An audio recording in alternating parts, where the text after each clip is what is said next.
नई बहू का जादुई हीटर एपिसोड 3।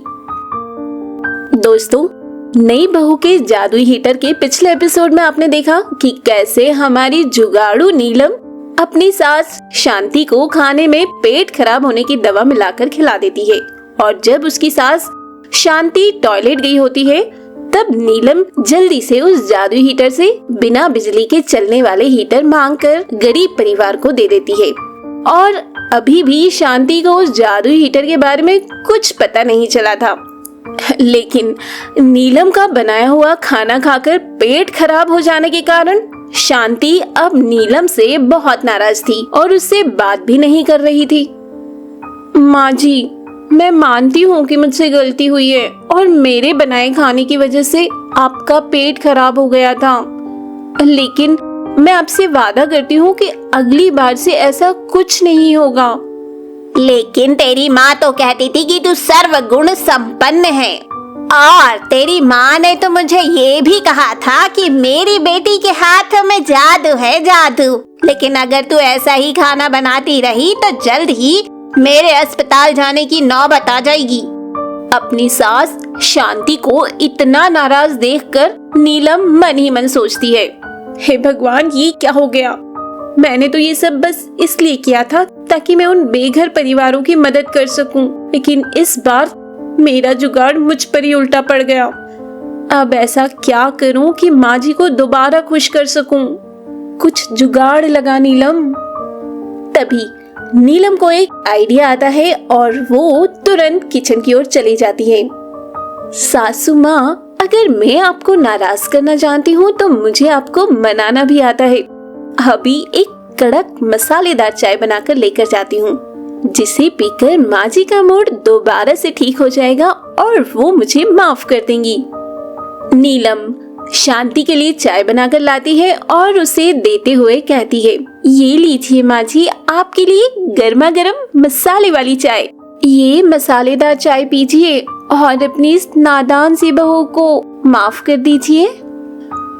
वैसे तो शांति नीलम के हाथ की बनी चाय नहीं पीना चाहती थी, लेकिन चाय की बेहतरीन खुशबू से ही उसका दिल पिघल जाता है और वो चाय पीकर नीलम को माफ कर देती है। नीलम और शांति का जीवन इसी तरह से खट्टी मीठी नोकझोंक के साथ बहुत अच्छी तरह से बीत रहा था। लेकिन तभी एक रात अचानक से भयंकर ओले गिरने के कारण नीलम के पति राकेश की बोई हुई सारी फसल खराब हो जाती है, जिसके कारण वो बहुत ही ज्यादा परेशान रहने लगा था। बेटा राकेश, जो होना था वो हो गया। अब इस तरह से उदास बैठने का क्या फायदा। माँ, अब उदास नहीं बैठूं तो क्या करूं? मेरे इतने महीने की मेहनत और पैसा दोनों ही एक झटके में बर्बाद हो गए। अब तो हम एक एक रुपए के मोहताज होने वाले हैं। नहीं जी, ऐसा कुछ भी नहीं होने वाला है। आप बेवजह ही परेशान हो रहे हैं। हम सब मिलकर इसके लिए भी जरूर कुछ ना कुछ रास्ता निकाल लेंगे। तुम इतने आत्मविश्वास के साथ यह बात कैसे कह सकती हो? आप दोनों भले ही कुछ भी कहो, लेकिन मुझे पता है कि आने वाले कुछ दिन हमारे लिए बहुत मुश्किल होने वाले हैं। फसल खराब होने की वजह से नीलम के घर में कुछ दिन तक इसी तरह का उदासी का माहौल बना रहता है। तभी एक दिन, बहू, मैं बाहर से टहल कर आती हूँ और हो सकेगा तो वहीं से बाजार भी चली जाऊंगी। रसोई के लिए कुछ लाना हो तो बता दे।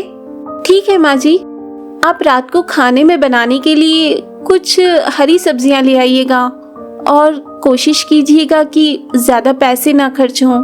हाँ हाँ, मुझे मत सिखा। मैं तेरी तरह खर्चीली नहीं हूँ कि बेवजह पैसे यहाँ वहाँ उड़ाती फिरूं। ऐसा कहकर शांति बाजार के लिए निकल जाती है। तो वहीं शांति के जाने के बाद नीलम उस जादुई हीटर के सामने बैठकर कहती है, चलो, बड़े दिनों के बाद आज मुझे भी जादुई हीटर के मजे लेने का मौका तो मिला। तभी नीलम के मन में ख्याल आता है, क्यों ना मैं माजी और इनको भी इस हीटर के जादुई होने की बात बता दूं। इससे हमारे घर की पैसों की परेशानी तो दूर हो जाएगी। लेकिन कहीं माजी ने इस हीटर के जादुई होने की बात किसी को कह दी तो कहीं ऐसा ना हो कि हम लोग ही किसी परेशानी में पड़ जाएं। नहीं नहीं, इससे तो अच्छा होगा कि मैं इस हीटर के जादुई होने वाली बात सबसे छुपा कर ही रखूं। कुछ देर बाद नीलम दोबारा से अपने घर के कामों में लग जाती है, लेकिन बहुत देर हो जाने के बाद भी जब उसकी सास शांति बाजार से वापस नहीं आती है तो वो बहुत ही ज्यादा चिंता करने लगती है और उसका पति राकेश भी घर वापस आ चुका होता है। नीलम, माँ कहीं नजर नहीं आ रही? कहीं तुम लोगों ने फिर से कोई झगड़ा तो नहीं कर लिया? नहीं नहीं जी, माँ जी तो सब्जियाँ लेने के लिए बाजार गई हुई हैं, लेकिन उन्हें बहुत देर हो चुकी है और अब मुझे भी उनकी चिंता हो रही है।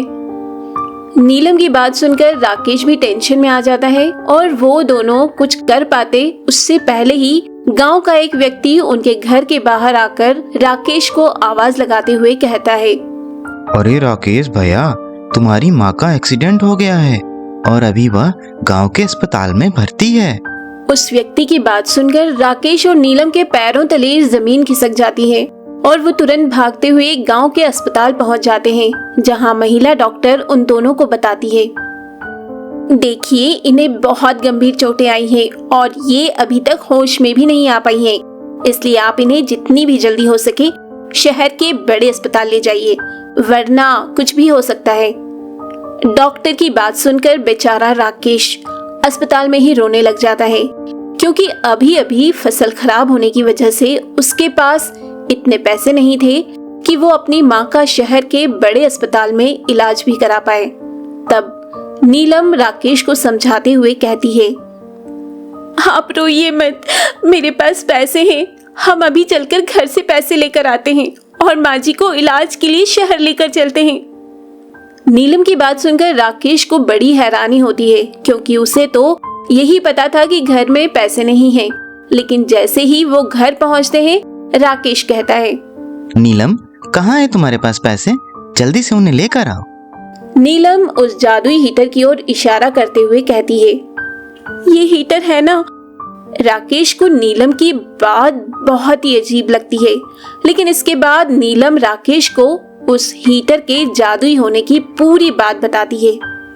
हे जादू हीटर, हमारे घर की परेशानी को दूर करने के लिए हमें पैसों की जरूरत है। नीलम के ऐसा कहते ही उस जादुई हीटर से एक रोशनी के साथ बहुत सारे पैसे उनके सामने निकल कर आ जाते हैं। राकेश को अपनी आंखों पर यकीन ही नहीं हो रहा था, लेकिन इसके बाद नीलम और राकेश जल्दी से शांति को शहर के बड़े अस्पताल ले जाते हैं, जहां कुछ दिनों के इलाज के बाद शांति ठीक होकर अपने घर वापस आ जाती है। नीलम राकेश से भी कह देती है कि उस हीटर के जादुई होने वाली बात माँ जी को पता नहीं चलनी चाहिए। और जब शांति नीलम से पूछती है कि इलाज के लिए इतने सारे पैसे उसके पास कहाँ से आए, तो नीलम कहती है, मेरी जुगाड़ से माँ जी, और कहाँ से? तो दोस्तों, ये थी नई बहू के जादुई हीटर की कहानी। अगर ये कहानी आपको अच्छी लगी हो तो वीडियो को लाइक कर चैनल को सब्सक्राइब जरूर करें, साथ ही अपने दोस्तों को भी शेयर करें ताकि वो भी इसका आनंद ले पाएं। धन्यवाद।